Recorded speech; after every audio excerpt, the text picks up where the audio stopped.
Welcome to East Coast Winemaking, the podcast that brings professional winemaking experience from popular wine regions on the East Coast of the United States to wherever you are. I'm your host, John Monier. I'm a Finger Lakes winemaker, and I'm excited to provide easy access to educational and entertaining interviews with other winemakers and industry professionals. In each episode, we'll cover the background and unique perspective of my guest on how they approach the craft of winemaking. I'm excited for the opportunity to learn from seasoned wine pros and hope these interviews can be informative to both colleagues in the industry as well as relative newcomers. Feel free to email questions or comments to eastcoastwinemaking@gmail.com and follow us at East Coast Winemaking on Instagram to be notified when new episodes come out. If you're interested in checking out my wine called John Albert, you can find info on that at johnalbertwine.com.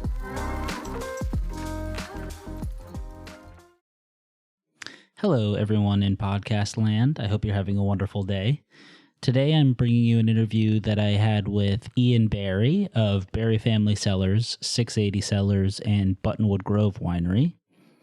Ian and I had what I think was a super educational and really interesting conversation. I really enjoyed sitting down with Ian. No surprise. I mean, when do I get into the intro and talk smack about my guest? Never, but it's true. I had a great time speaking with Ian. He's obviously a very smart guy with a lot of experience, and he had a lot of really interesting things to say. I think most should enjoy this podcast. It was really interesting. One clarification that I wanted to make ahead of time is toward the end of the podcast, we speak about some amphora vessels that they use at 680, which is one of the interesting things amongst many interesting things that they're doing at 680 Cellars. But as I was re-listening through the podcast, it struck me that we didn't really ever speak about what they look like, or there was no description that somebody who is totally in the dark about what these amphora vessels are would be able to have a clear picture of what they look like in their mind. So to be clear, I'm going to post some pictures on Instagram if anybody's interested in going and looking at the East Coast winemaking Instagram. I took some pictures while I was in the cellar, and I'll put them under Ian Barry's thumbnail. Amphora in this day and age are fermentation vessels of varying sizes. The one that we spoke about in particular, I know he said was around 500 gallons. And they're made of different materials. We talk about those materials too. But I just didn't want there to be any confusion as people were getting to that point of the podcast. So I think that's everything. And with that, I hope you enjoy the conversation that I had with Ian. Ian, thank you so much for joining me and being on my podcast. I just dropped my pen. Thank you for hosting me at 680 Cellars. Let me get out all the things that I want to say off the bat. Otherwise, I'll get caught up in talking about winemaking with you and I'll forget about them. The first of which is I just want to say who you are, Ian Barry.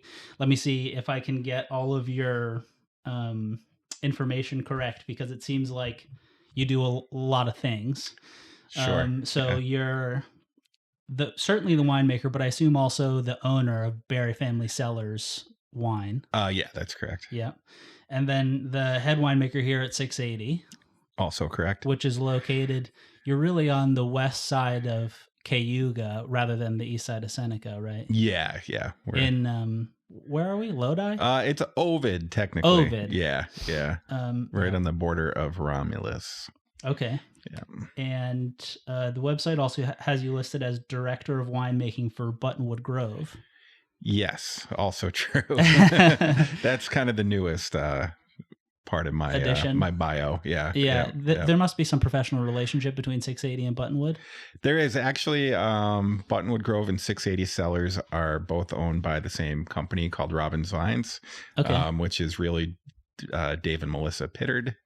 Okay, yeah, I think I know that name. Pittard. Yeah, and I've actually been working as a consultant for Buttonwood for almost 10 years now. So I've got a pretty long relationship with the Pittards. Okay, great.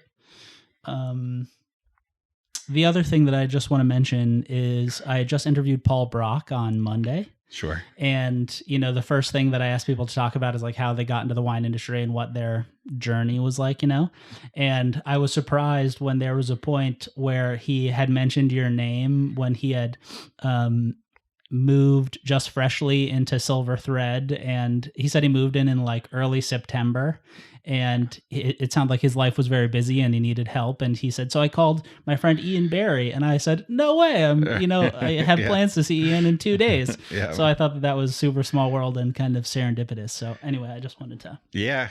We I remember that night, and they had just bought the winery and they were super busy, and I remember putting some Pinot Noir through the December with them on that.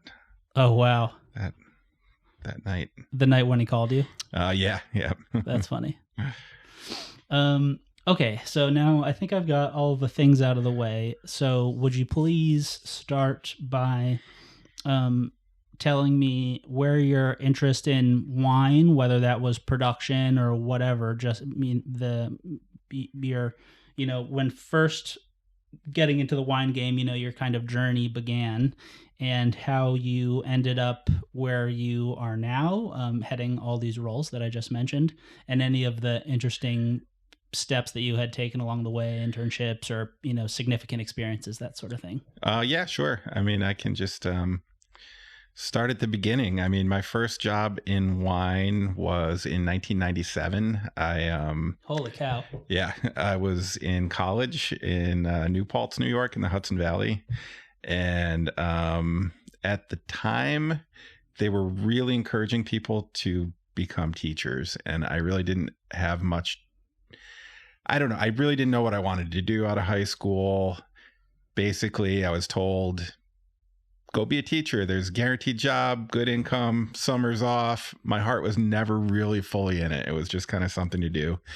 So I went to college at New Paltz, took a year off of college, moved to California, did not get into wine in California, delivered pizzas in California, came back to New Paltz, needed a job. And there was a local winery called the Dare Vineyards that was hiring. So I applied for that job and got called in for an interview. And, I'd been like brewing some beer in my dorm room or something at that time. So, I was kind of into the idea of fermenting things, but I really didn't know a thing about wine. And then I went to a Dare and I met the owner who had just bought the winery, and, he was just like a great guy, very welcoming, just very happy-go-lucky. And I think within about a week, I was out, driving this old antique John Deere tractor and pruning grapevines and doing all these things that I never imagined I'd be doing. Within a week? Yeah, I mean, within a week of the interview, I got hired right away. I think it was in April of 97, if I remember correctly. And this guy, Mark Stopke, and his wife had just bought the winery, and they were behind on everything. So there was pruning to do. There was mowing to do. There's just like everything to do. So he just hired me on the spot. Sure. And I kind of had this deal. I would just come and go as I pleased, basically, between classes and stuff. So if I had a couple hours, I'd go out and mow, or I'd go out and prune some vines. And yeah, so, I just kind of dove right into that. And within about 6 months, I found myself just trying to learn everything I could about wine, about winemaking, about the wines of the world, about just the whole.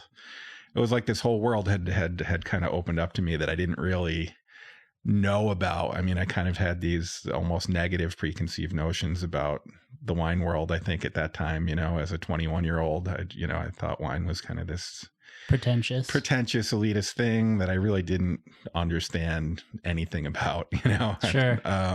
After working at the winery for the summer, I started out pruning grapevines, driving a tractor around, stuff like that. Eventually, the tasting room opened, and I started working in the tasting room and, talking to people about wine, which I also found interesting, especially because I was learning about wine.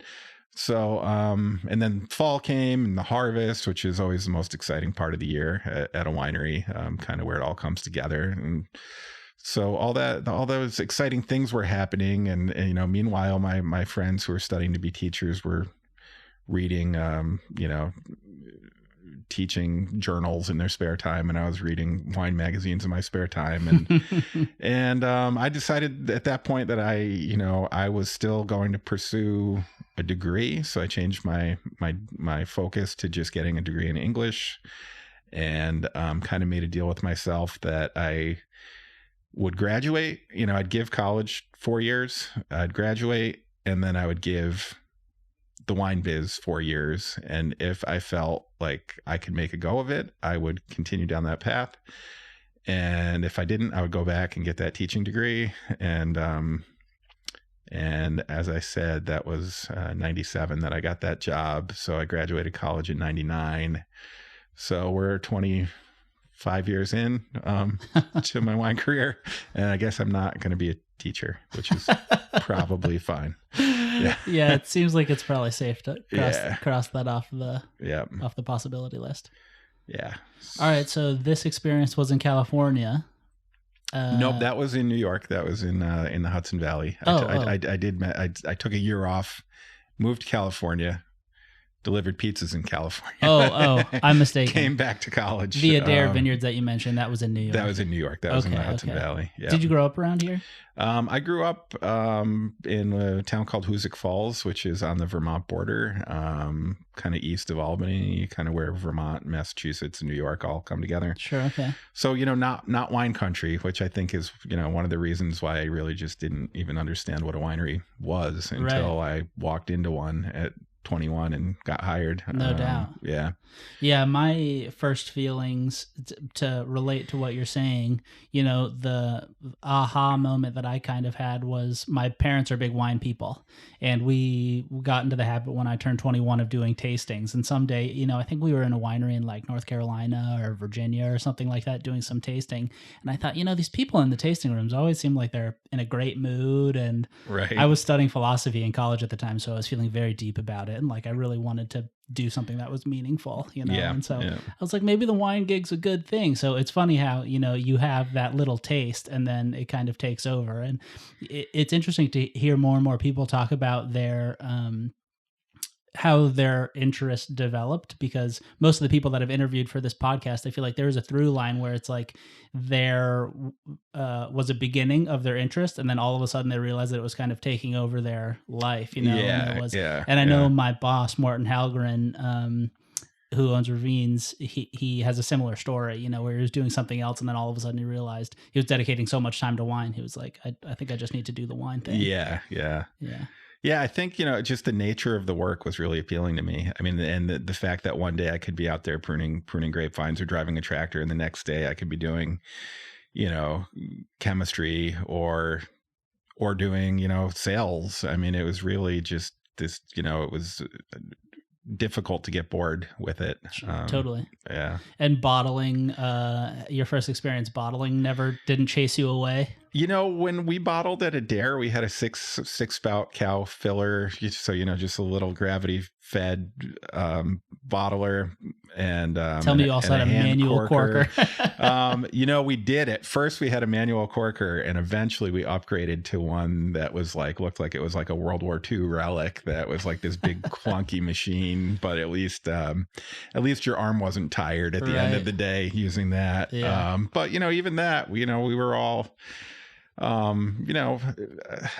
say this to a lot of people, a lot of jobs, it's really more about who you're working with than the nature of the work. And sometimes, if you're bottling with the right people and having the right conversation and the right vibe, the day goes by pretty quick. Totally. I mean, which is not to say there are not very long bottling days still. And no it's doubt. Probably my least favorite part of the job, as it's probably most winemakers' least favorite part of the job. Yeah, but it's a necessary evil. It's a necessary evil for sure. So how did you, what were the steps that you took to get from this experience at Adair to here? Sure. Yeah. So I think I read on the website, sorry to interrupt you immediately after I asked you a question, you had experiences in a number of other states or countries or... Yeah, well, so when I was at Adair, I also picked up a job at a wine shop in New Paltz, which is, where I went to college, where Adair Vineyards was. There's a wine shop there called In Good Taste Wine and Spirits, which was brand new.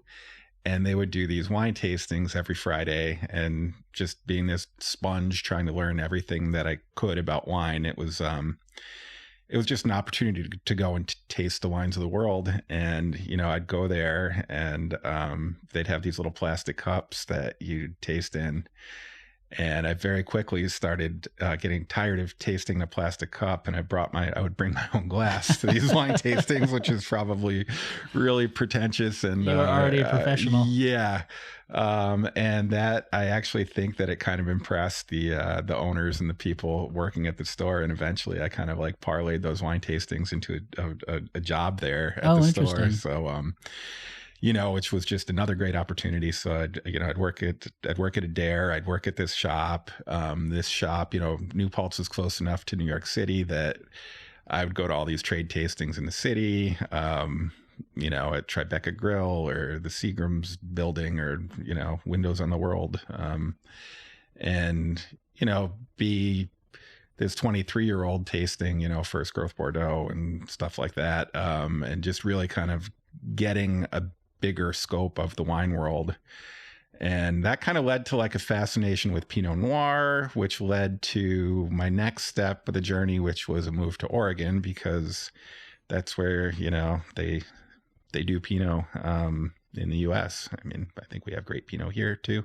Lots of spots of great Pinot in the US. Right vintage provides. Yeah, exactly. So basically I worked at Adair for a few years, and then I got an internship at a winery in Oregon and worked out there for a year. Moved up to Washington State and worked up in Washington State for a year. And then I came back to New York, but instead of going to the Hudson Valley, I came to the Finger Lakes. I actually, when I was working in Washington, I sent, I feel like I sent every winery in the Finger Lakes a resume when I had made up my mind that I wanted to move back closer to home. And eventually I landed at Heron Hill. Sorry, did you say what year this was around? I was in Oregon in 2001 and Washington in 2002. So I spent about a year in each one of those places. And then I came to the Finger Lakes in 2003. Okay. And landed an assistant winemaker job at Heron Hill, which was my first introduction to the Finger Lakes wine world. Nice. And I worked there for a few vintages and kind of bounced around a bit from there before kind of landing here, starting my own brand, Berry Family Cellars. That was, I think, like 20, did you say started in 2011, first wine 2014? That sounds, I think that, boy, I should know my own bio better than I do. I think I released a wine it would have been 2012 or 2013 that I released my first wine, but it started out very, very small. Started out as literally 4 barrels of wine. So, my first vintage was 2 barrels of Pinot Noir and 2 barrels of Riesling, actually. And kind of grew that over the years up to, I hit about 1,500 cases at one point. I think is as big as I ever was with Berry Family Cellars. And now I'm kind of reevaluating that whole thing and actually have kind of scaled it back to about a 600 case a year project. Okay. Kind of reinventing that.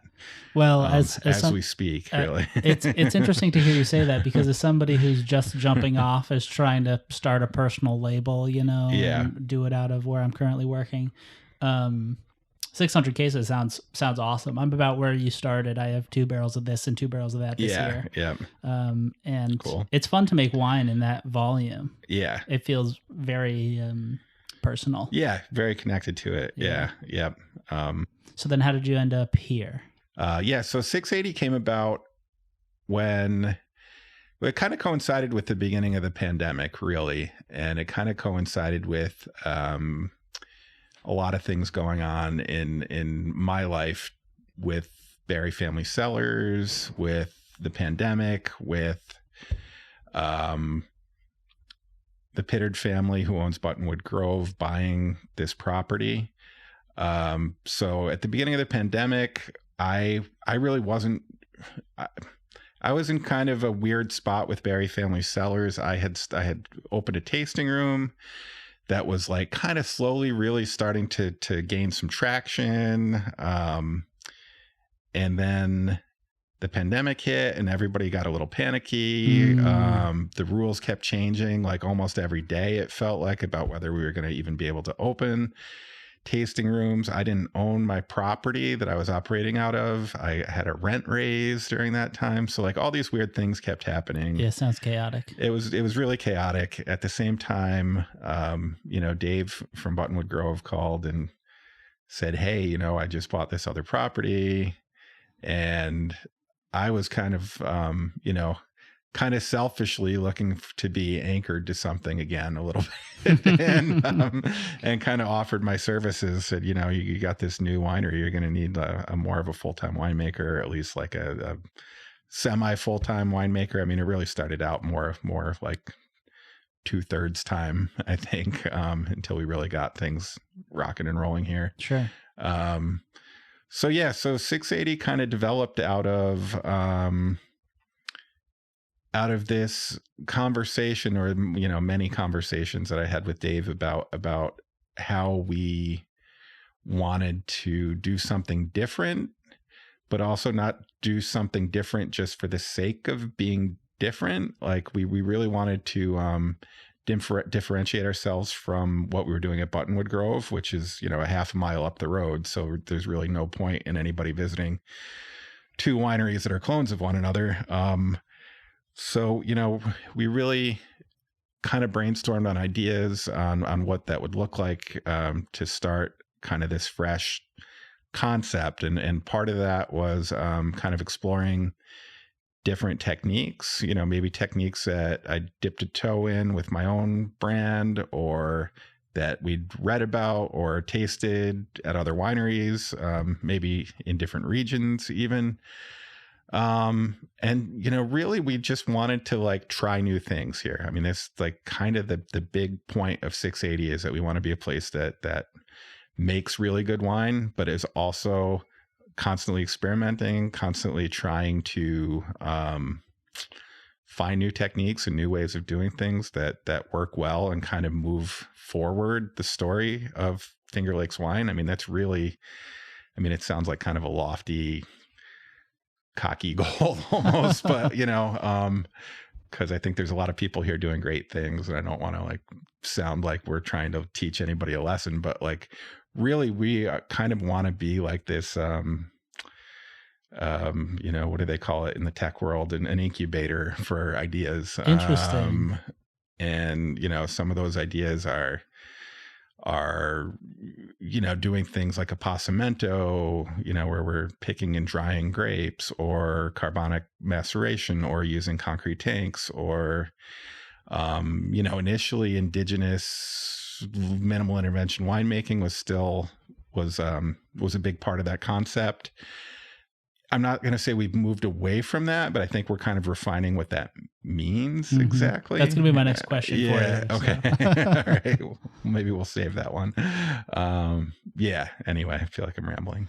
No, I think that's perfect. Yeah. And from an outsider's perspective, browsing through your wine on your website, I would say it's a very refreshing experience. I mean, I think that to hear you say that was your goal kind of from the beginning of this business, I think you hit the nail on the head, because I definitely understand the urge to do something a little bit less than what is standard, or maybe more than what is standard is the better way to say it. And I think it can be hard to figure out exactly what that means and what it looks like. But considering all the things that you're doing, like you said, you have the Appassimento wines, a number of pet nats, co-ferments, these different amphora of different materials. I was preparing for this interview, and I couldn't help, as I was scrolling through the website, be like, I need to go taste at this winery so badly, because every wine I was like, oh, I wonder what that tastes like. Oh, I wonder how, like, the Riesling from the whatever it was, the Diamond shows in comparison to the one that wasn't from the Diamond. And so I think that you nailed it for what it's worth. Well, good. I think you get it. That's exactly what we want to do. And we want to be a place that you can visit, 1 year and taste through things and find things you like, and then come back a year later and have, a completely new set of things that you're tasting, like a completely new experience. I mean, our long-term goal is really to have, 3 or 4 or 5 kind of solid core wines that we make consistently year after year, and then still have all these kind of little small batch experimental things going. Sure. So that, you're guaranteed to try something new and unique every time you come here. Maybe now's a good time, as you're saying that, to ask you, I'm drinking this Pinot Noir and Gewurz co-ferment, and that was one of the wines that I saw on the website that I thought, that sounds like nothing I've ever tasted before. I've got to try it.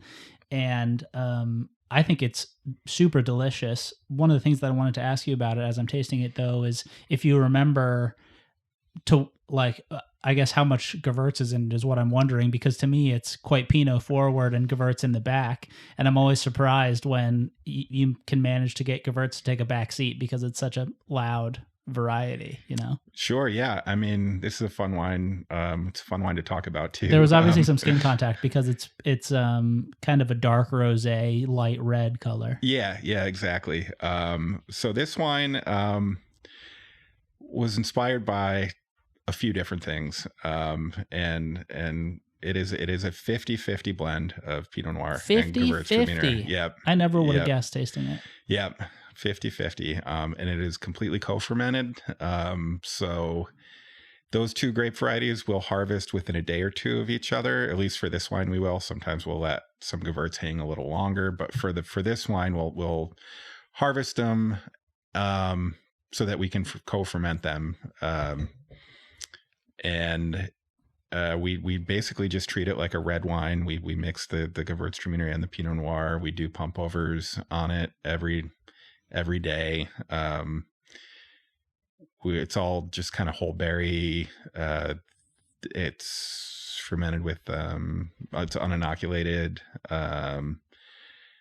So just pretty straightforward, and really part of the inspiration for this wine is the fact that we grow Gewürztraminer on this property, and I want to find something that I like and want to make with every variety on this farm. And I'm not a huge lover of varietal Gewürztraminer.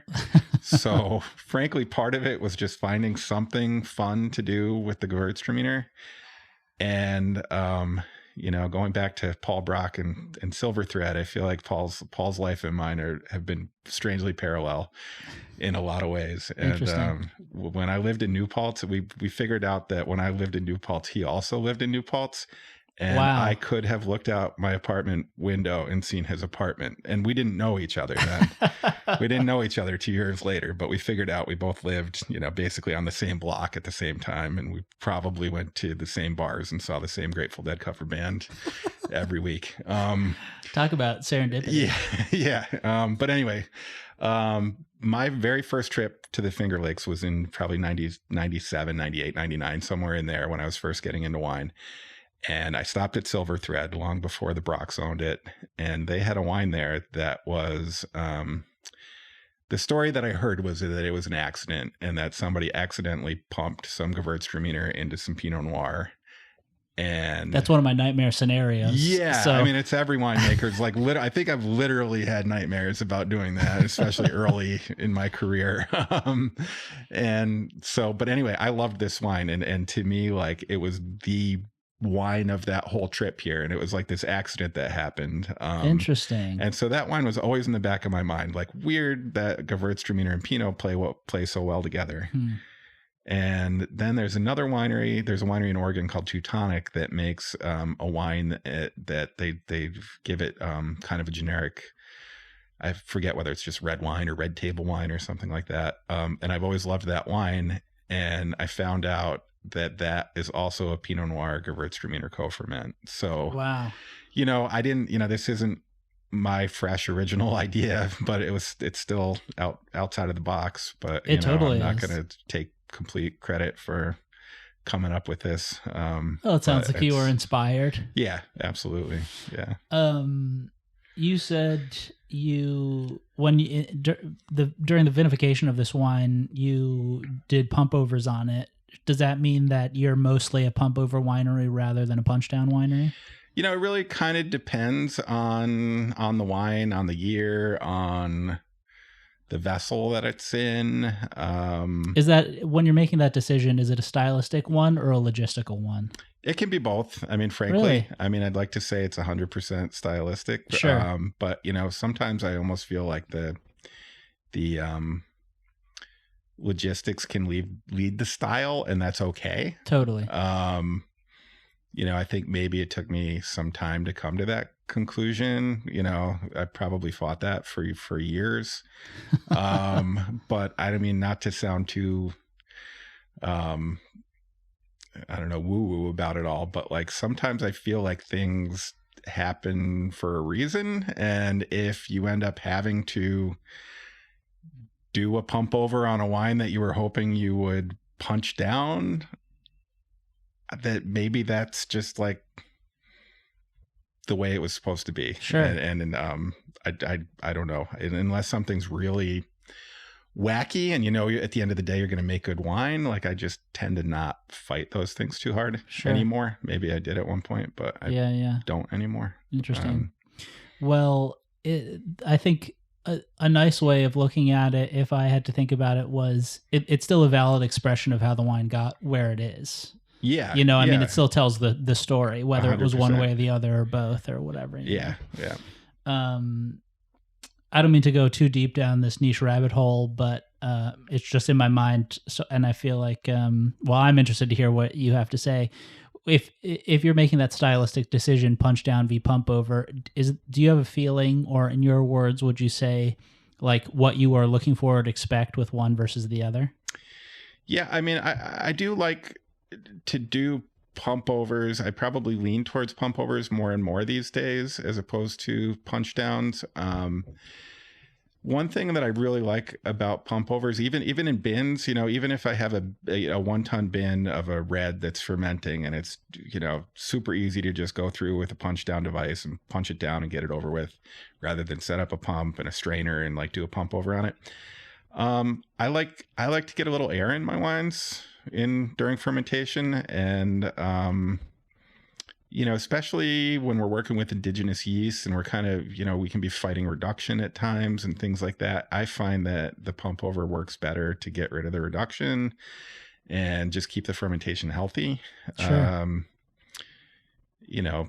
Punch downs can be easier. They can also be a little more extractive, is my experience. I'm not sure what the science is on that, but to be fair, I think every time I've asked a winemaker about this, they're split 50-50. Yeah. Some are sure that pump overs are more extractive, and some are sure the opposite is true. So yeah, I don't know. And for me, I do pump overs, and I mean, I do punch downs too on some things too. I mean, don't get me wrong.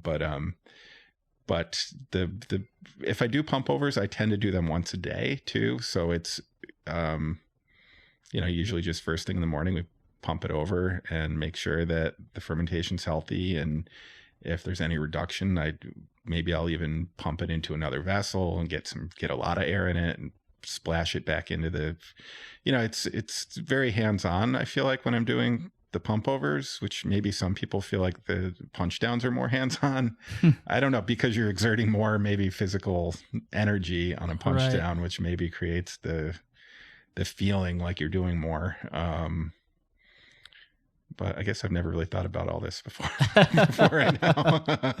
Well, thank you for indulging me. Sure.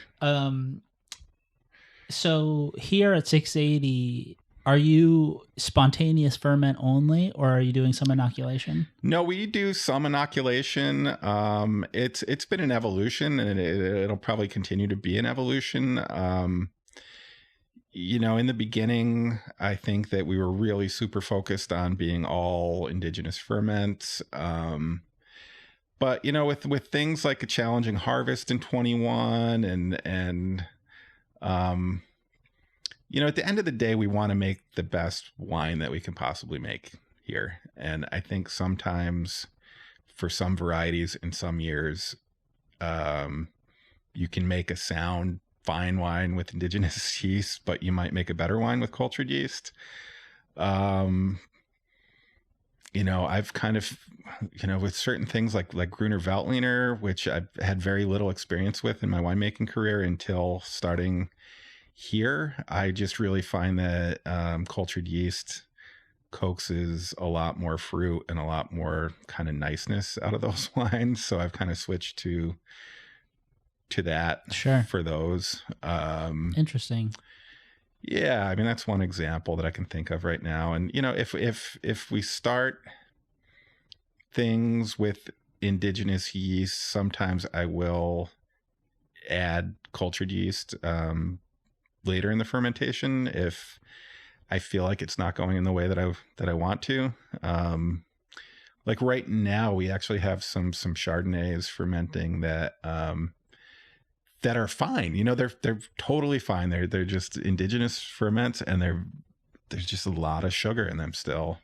And I'm really they take a long time. I'm really like toying with the idea of moving the process along a little bit. Yeah, and keeping those wines a little safer. So, it's a case by case basis, I guess, really. I think in a nutshell, I think indigenous yeast emphasizes more of the, I know that the whole concept of minerality is controversial in and of itself, but I think that you end up with more savory wines when you use indigenous ferments. Interesting. And I think cultured yeast tends to bring out more fruit notes in a very general sense. Sure, of course. There are things like our Apassamento that I love to use indigenous yeast on because I don't necessarily want that wine to go dry. I don't necessarily want a strong finish on that wine. So I intentionally will let that do its thing. We do Pinot or Riesling in sandstone eggs that we exclusively do indigenous ferments on, and we just kind of let it stop where it stops. And those wines, sometimes some years they finish with residual sugar, sometimes they go bone dry. I think either way it makes a really special wine. They can be different from vintage to vintage, but it's those are truly wines of the vintage, I think, because they do what they're going to do. There are two things that you said that are sticking out to me. The first of which is the thought of letting a wine kind of do what it wants. And if, there's a little, the fermentation wants to poop out and leave a little RS. I am craving to be in a situation where I can deal with that circumstance. We have a couple sluggish fermentations at the winery right now. Sure. And, our style at Ravines is dry. And so our goal is to ferment them like basically to the total end as much as possible. And as somebody who loves an off-dry Riesling, so much of me just wants to be like, they just want to be like that, And I'm sure they're awesome that. Yeah. But, it's a stylistic thing. And, I totally get both sides of the coin. The other thing that I wanted to ask you about was something that I'm interested in experimenting with some of my wine in the future is the idea of starting spontaneous and inoculating at the end. Sure. Because I think a logical argument can be made that it could be beneficial or provide some depth, to have two separate fermentations go on in the same wine, comparable to blending two separate tanks that have been fermented separately, maybe by different yeast or something like that. But I've never had an experience like that, and I'm interested to hear that it sounds like have. I mean, is that something that kind of makes sense to you, or do you have experiences that are contrary to that? No, I mean, I think that kind of what you just described is, you kind of build in these different layers and these different nuances by doing it that way. And, I think when you start with an indigenous yeast, your wine is obviously fermenting away and building up that population. So when you do add a cultured yeast to it, there's kind of this idea or this worry that you're going to create problems with reduction, or the yeast that you're adding is going to want to battle the yeast that's already going, and some problems might arise, stuck fermentations, reduction, things like that. I mean, in my experience, if you build up your starter carefully, and you really you just kind of do it carefully and thoughtfully, the cultured yeast will take over the indigenous and just kind of bring it to the finish line. Yeah, interesting. That's been my experience, knock on wood. Anything could happen. I know. I hope just by asking the question, I haven't caused problems for you in 2025. Exactly. Yeah. But yeah. I'm not a true believer in anything, but I mean, I do err towards minimal intervention for sure. Especially compared to a lot of people. And, the natural wine world is a fickle world too. And I think that, I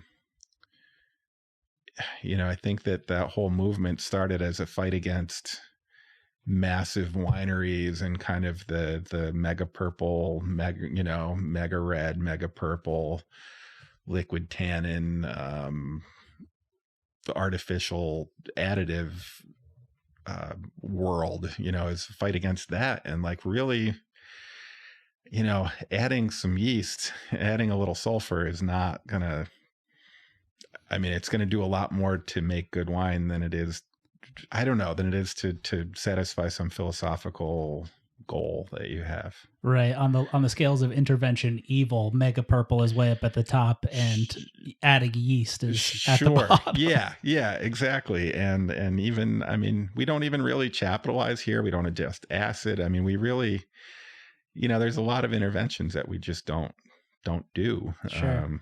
That's my next question. Specifically, what I want to mention to you, kind of two things, and then, maybe you've already said all you care to about this particular topic, but I'll at least see what you think about it. When we spoke a couple months ago, I was thinking about going down this project, making sparkling red wine, and I was looking for people who had experiences like that. And Somebody suggested that I call you, and we spoke a little bit on the phone, and we talked about a couple general wine philosophy things. And you said something that had stuck out in my mind because I thought it was interesting and kind of humorous to hear you say, which was, you said something like, people have this idea that I'm a natural winemaker, but like, you don't maybe necessarily subscribe that way. And I'm wondering how that relates to the minimal intervention kind of style in general, how you're feeling about that, what kind of intervention you feel like is or isn't appropriate, how you relate to the whole thing. Sure. I guess really at the core of my philosophy, if you will call it that, is that I really want wine that has a vintage stated on the bottle to be representative of a time and place. And if you have, it's though that philosophy will take you to task in a year that's not ideal though. So in a year like 21, it's like, it's really, you have to make wine that fits the vintage more than make wine that fits a mold. And the challenge with that is really finding a customer base who's going to understand that and go along with it. And that's, at the end of the day, we have to sell our wine or we're all going to be out of job. So true. So, I feel like I'm maybe talking out of both sides of my mouth right now, but I'm really not. If we had a year like 21, and I hate to keep throwing 21 under the bus, but I think that's just like still, even though it's 24, it's still kind of fresh in everybody's minds. No doubt. We had this, bumper crop of kind of marginal and somewhat underripe fruit that we had to deal with, especially in reds. And, could a winery have added mega purple and sugar and tannins and whatever to that wine and made, something that resembled a generic California red blend $15 wine? Like, yeah, you probably could have.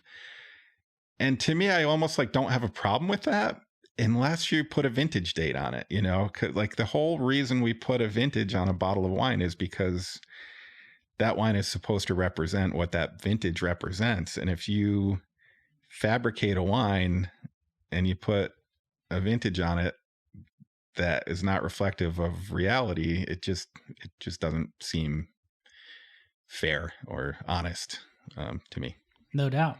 So, I mean, I don't know if I got off track of your question. No, I think that's perfect. I mean, I think it's easy for people in the wine production space to bash away at the thought of minimal intervention winemaking. Well, I should say the people who think that it's the wrong way to do things. But I think most all people are attracted to wine that is indicative of the vintage and the variety from which it comes and the site. I mean, terroir driven winemaking feels like kind of the beating heart of a lot of high quality Finger Lakes wine. And it's easy to imagine that the more intervention, you are in danger of straying from that, what the wine wants to be in a way. And then of course there are years like 21, where maybe what the wine wants to be is a little scary, and, then you have to ask yourself deeper questions. But with any luck, we won't have to deal with too many 21s. And I mean, I think that's where the idea of minimal, that word minimal intervention, maybe there should be more emphasis on minimal, not non-intervention. And, I don't know. I mean, this stuff is really interesting for us to sit here and talk about, but the public doesn't want to hear about it. Right. I mean, wine geeks want to hear about it. Sure. People who subscribe to certain wine philosophies want to hear about it. But at the end of the day, what percentage of consumers is that? I don't know. I feel like I could get some people juiced up at the idea about being we don't add anything because we want it to be indicative of the year from which it was grown. Sure, I feel like just that one thing. If I'm a not wine professional, I'm all in on that. Yeah. And maybe that's all you need, but. Interesting. Well, I have to say, I'm thrilled that we've been able to talk for 40 something minutes. Without talking about the amphora that you have here, because I was worried that we were just going to talk for an hour about that. But now, if you don't mind, I am really interested in your experience with these vessels that you have. So we just walked through the cellar, excuse me, and you have a number of different shapes and materials, I think, right? Different materials. Yep. The ones that I wrote down, maybe you can tell me if any of them are wrong or there are other ones that aren't listed here. Terracotta, clay, concrete, sandstone, and then varying shapes of those materials. Does that sound right? Yeah, I think we got them all. Maybe the Cochio Pesto is kind of its own thing. We have one Cochio Pesto egg, which is the Cochio Pesto is almost like a hybrid of concrete and terracotta. It's literally ground up terracotta mixed with concrete. Interesting. So that's kind of its own thing. Okay. Yeah. So the first kind of maybe not obvious questions, but the questions that spring to my mind when I think about working with these vessels, which you're going to have to take some of my ignorance with these questions because I have had zero experience with them. I've seen a couple in my life, but my understanding is that they're porous, kind of like barrels are. As far as you know, is that correct? Yes and no. So there's kind of a varying level of porosity in the sandstone, the terracotta, the claver, the concrete. My understanding is that it's really not porous. There's no transfer of oxygen that happens between the outside of those vessels and the wine. But are kind of, when you empty those, there are basically like nooks and crannies that oxygen hides in, is the way it's been explained to me. I see. So even though there's no transfer of oxygen, there is some oxygen that gets into the wine from those vessels, but it's a fixed amount. It's not a constant exchange like a barrel would be, or these other vessels. And the other vessels really vary in their porosity. And they're all, obviously not as impermeable as stainless steel, but they are all less permeable than oak, with the exception of terracotta. The terracotta is super porous, to the point where, before we had our tasting room open across the way, we had these vessels in kind of the other end of the building where we would do tastings. And when it would get hot in there in the summer, sometimes they'd open the big door and it would get warm in there, not hot, but it would warm up in there enough so that, the wine would expand in the terracotta and actually start seeping through the surface. Really? Yeah. So I would come in, I'd leave on a Friday, and then if they were busy and it got warm in there over the weekend, you could actually see like some of the wine that had kind of oozed through the surface of the vessel. So interesting. Yeah, it's pretty cool. And we've started putting the Apassimento Cabernet Franc in that, because we kind of like that kind of slow oxidation that happens with that. It's almost like a tawny port kind of effect. Okay. Like kind of this like controlled oxidation. Yeah. What's the alcohol and sugar of this Apassimento?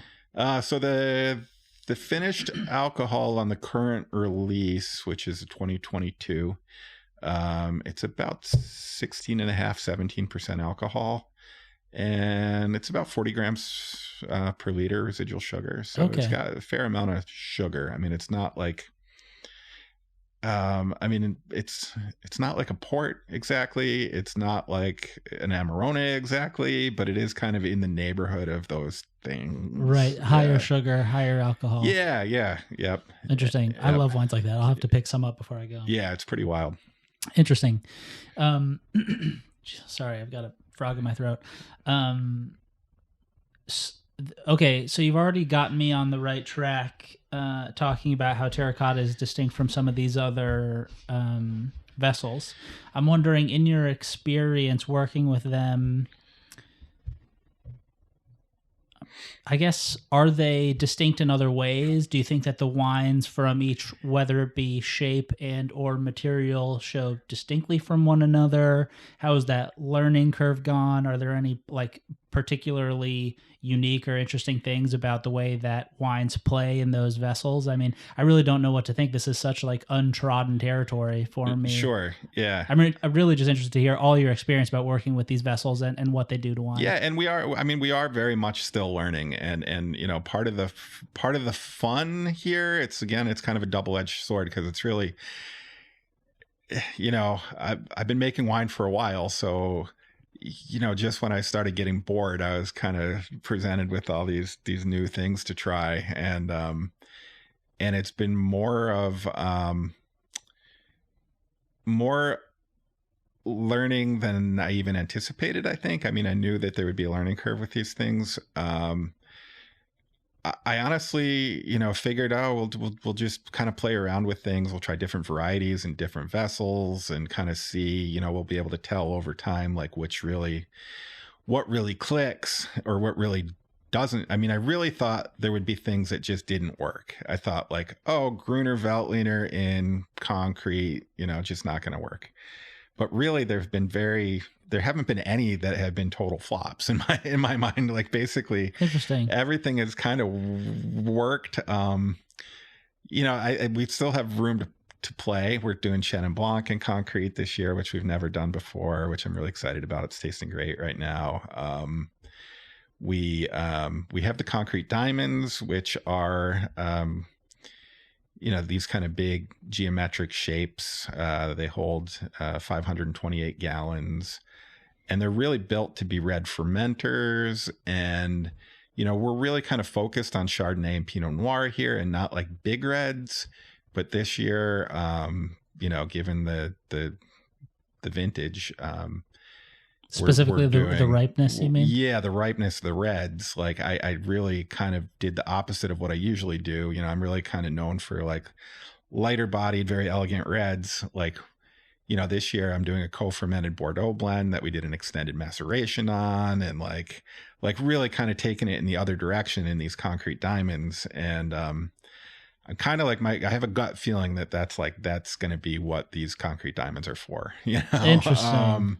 And we haven't really done that yet. We've made wine. We've made very good wines in them, but I'm not sure that any of those wines have benefited in a way from those vessels that they wouldn't have in a different vessel. Mm-hmm. But also these wines change as they age too. So, I mean, it's very much like an ongoing story. Things that we've learned is that Chardonnay and Sandstone really like one another. So we, that's been a big hit both in the marketplace and with us just internally of the wines that we like that we make in these vessels. I say in practically every podcast how much I have a love for Chardonnay. So you're speaking my language. Yeah, I do too. I think Chardonnay is much maligned, and it's. I do all this trash talking I did about 21. Like the 21 Chardonnays, I think are as good as any Chardonnays we made. And like, I think that Chardonnay, the fact that it ripens early, we could get it fully ripe before it started to fall apart, and even in a difficult year. So, like, I think Chardonnay in the Finger Lakes is fantastic, both logistically and just making an excellent wine, like a really expressive wine. And yeah, the Sandstone, I mean, it's the only thing I guess I could compare it to would be like large format neutral oak. There is some texture that it gets from the vessel. There is a little bit of micro ox that happens through the surface of the vessel. It does build a little structure into the wine. Those wines to me are really like rich and expressive. The Chardonnays in the Sandstone. It's interesting to hear you say that, and a thought that I am just having for the first time now is at Ravines, we have some casks or fooders that are 2,000 liters, sure. which is around 500 gallons. Yeah. Sounds like around the same size as same size. The Diamond. Yeah. And one of the benefits, or one of the reasons why they were brought in, and their proven usage has been in things like Pinot, where especially in vintages where we feel like there is not a whole lot of structure that would be conducive to barrel aging, because we're worried that the micro ox that happens through the barrel might be too much for the amount of time that we want the wine in barrel, and could maybe like soften too much the wine pre-bottling. We found that the cask, given the wood to wine ratio, is more gentle in its micro ox influence on the wine. Sure. And so it's interesting to hear that the Sandstone vessel maybe has a similar benefit. I mean, it makes a lot of sense after comparing it to my experience with those casks. Yeah. Yeah, interesting. Yeah. And all these vessels are shaped differently too. I mean, there's it's a lot of different materials. It's also a lot of different shapes. And I'm not going to pretend that I've cracked the code of what each shape benefits, what the benefits are for each individual variety that you're going to put in it. But we have found that, just through trial and error, that some things work better in certain shapes than other shapes. Interesting. And even the same materials in different shapes make very different wines. That's fascinating. Yeah. Do you have any idea, when you think to yourself, like how that could possibly be the case? The only thing that I have ever heard is somebody say something about shapes and like, that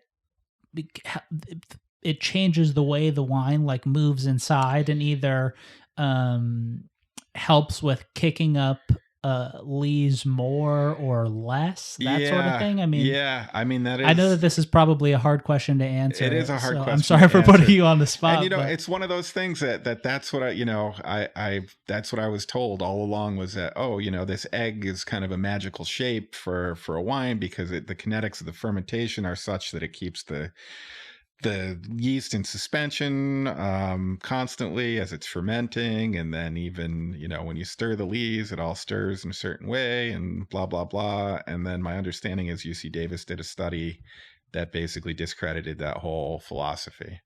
Oh, really? Yeah. And I mean, I don't want to say that I've read that study, you know what I mean? Like, I'm not gonna like say that it's true or false or anything, but to be fair, I was skeptical when I was told the same thing. So I understand. Yeah.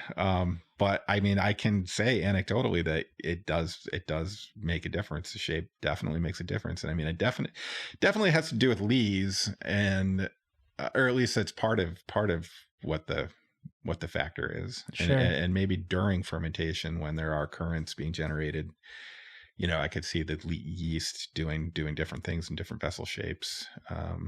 But I don't know that it's all so measurable or repeatable. Totally. One of the things that goes through my mind logistically as we were walking through the cellar, the tulip has kind of a flat top, right? Yeah.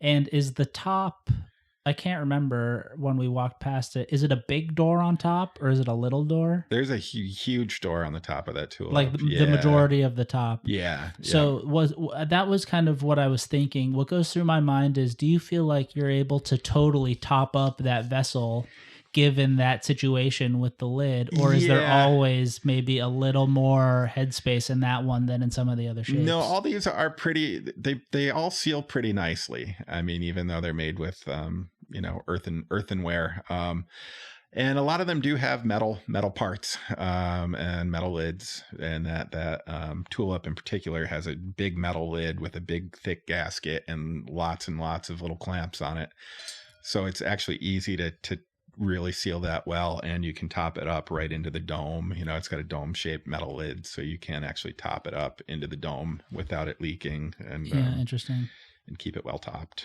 All right. You just mentioned lee stirring. Are you practicing much lee stirring? Yeah, I like to stir lees on a lot of things, especially the whites.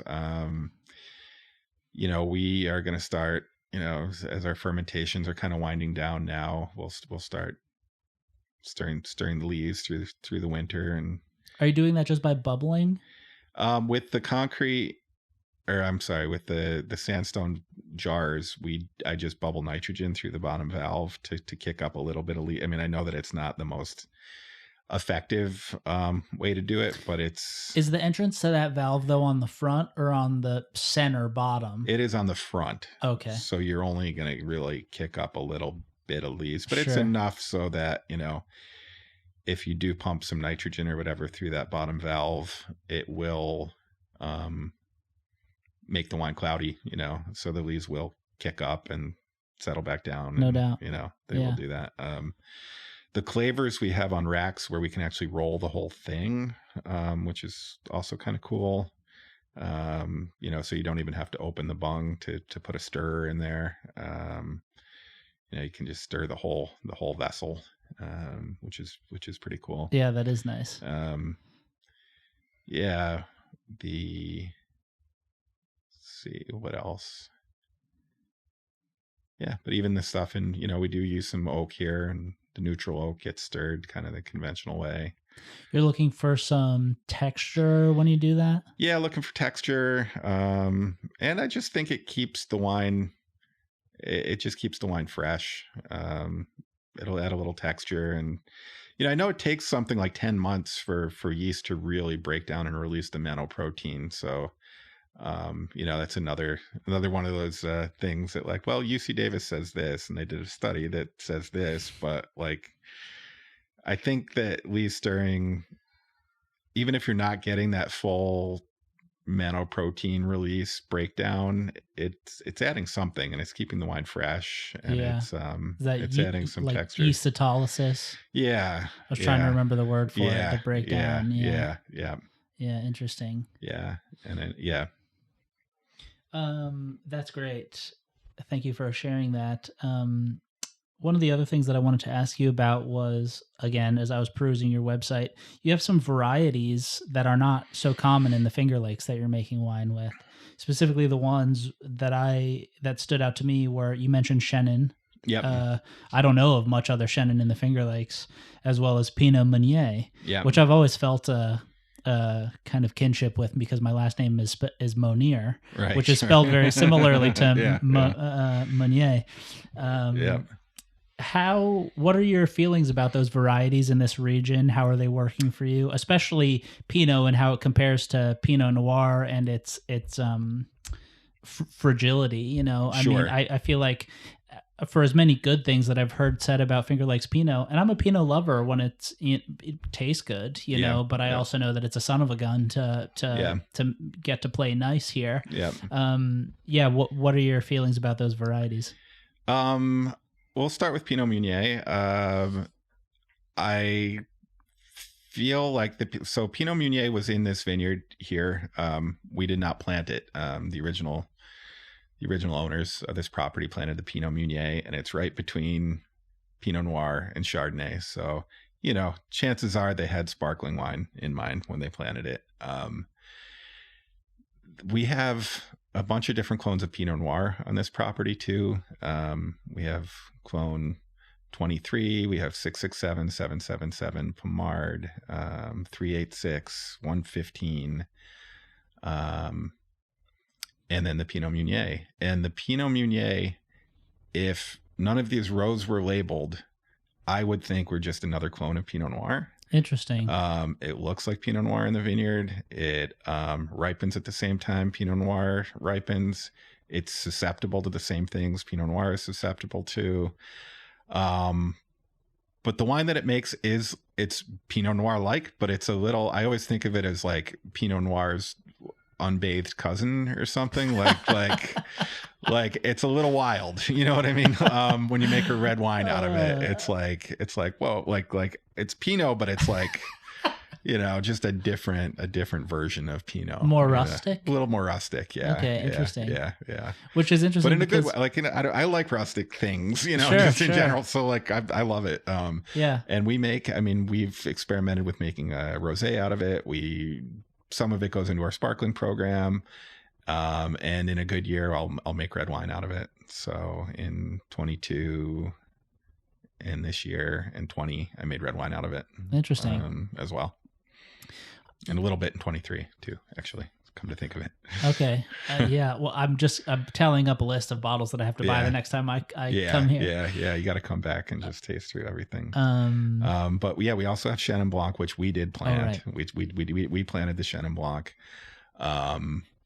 It's up and kind of farther away from the road, so it's honestly not in the best site on this property, but it does really well there.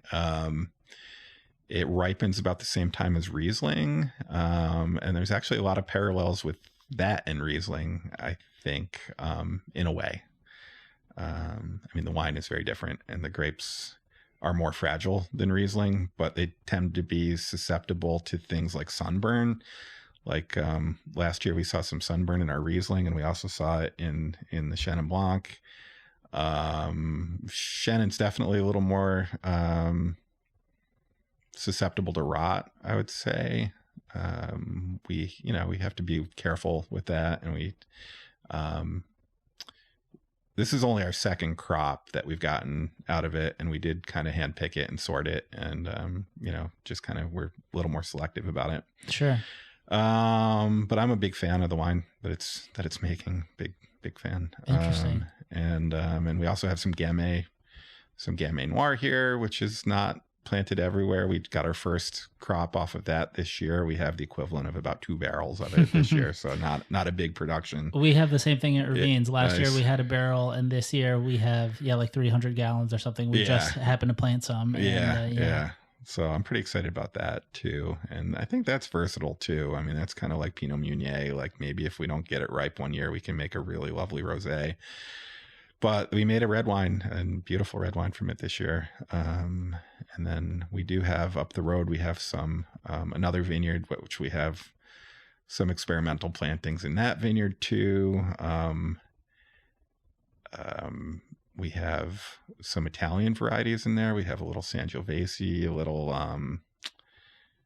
little Primitivo, actually, really? A little odd thing. We have some of the Peewee varieties in there. We have Regent. People pronounce it differently. Yeah, I'm not sure what the proper pronunciation is. Yeah. But we have that one. And Sorelli is a white Peewee variety that we have a little bit, just a row. I mean, we just kind of seeing how they do. Sure. Yeah, we're going to plant some Georgian varieties up there too. That's kind of our little, our little vineyard incubator, our vineyard version of the incubator. That's incredible. Up there. I think that's so awesome that you guys are doing that. Yeah. And like something, some of these might get torn out in a few years because they totally don't work out. Yeah, but, such is life. I mean, and some of them might, we might do an estate blend. I mean, we really don't even have an end goal in mind necessarily. Super other interesting. than to just, see what they do. Right. Hopefully find something that works. Wow. One more winemakery question that I have for you is, what kind of closures are you guys using on your bottles? I mean, we use agglomerated cork right now. Are they for DMs? The most part? Yeah. DMs. I'm playing around with some other brands of agglomerated cork for Barry Family Cellars, at least, just to see how they do. And the thing about DMs is they pretty much eliminate cork taint, and I mean they do exactly what they're supposed to do. I've got no